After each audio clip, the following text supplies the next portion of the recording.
Today, we're diving into something really fascinating called Sugar Safari.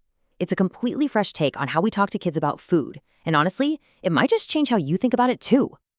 So let's start with a big question, one that probably keeps a lot of parents and teachers up at night. Are we teaching our kids about food all wrong? Well, according to the Sugar Safari program, the answer is kinda, yeah. And you can see the whole philosophy shift right here. The old way, it's all about fear, rigid rules, and labeling food as good or bad.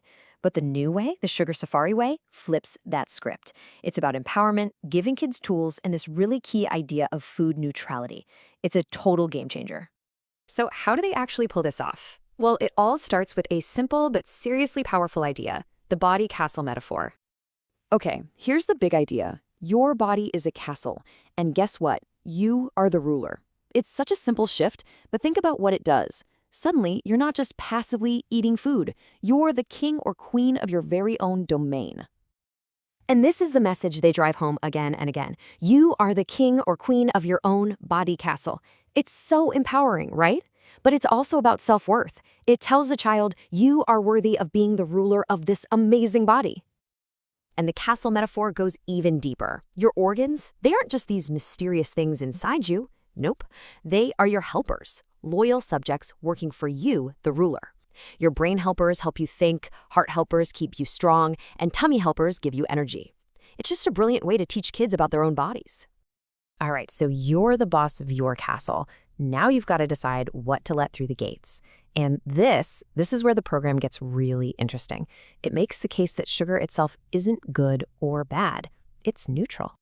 They have this mantra, sugar isn't a bad guy and sugar isn't a good guy. Sugar just is. Think about how powerful that is. When you strip away the moral labels, you let kids approach food with curiosity and mindfulness instead of all that fear and guilt.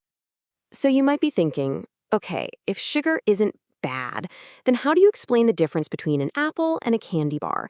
And the answer is so smart. It's all in the details. The apple has a little bit of sugar, they call it one finger's worth, plus it brings along all these awesome helpers, like fiber and vitamins. The chocolate bar, it has a lot of sugar, 10 fingers and 0 helpers. So one is an easy job for your tummy helpers, and the other is a whole lot of hard work. The choice is yours, Mr. or Mrs. Ruler. Yeah, 10 times the amount of sugar. That's a massive difference. And the message to the child isn't chocolate is evil. It's, hey, just so you know, this choice is going to make your tummy helpers work 10 times harder. It's about understanding consequences, not about being bad. And to make those consequences even more real, they use a classic science experiment, putting a tooth in a glass of water versus a tooth in a glass of soda. It's such a powerful visual that makes it crystal clear to kids that their choices have a real, tangible impact. Okay, so you're the ruler of your castle. You get that your decisions matter. But what do you do in that split second when someone offers you a treat? That's where the program gives kids a real tool, the 3 power questions.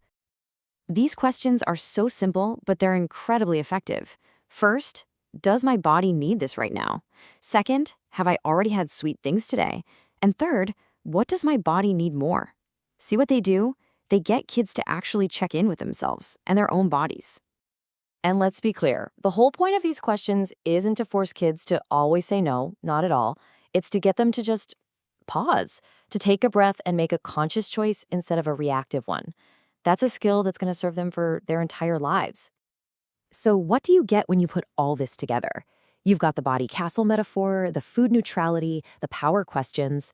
You end up creating something really special, a body castle boss. And this is where you see the real magic happen.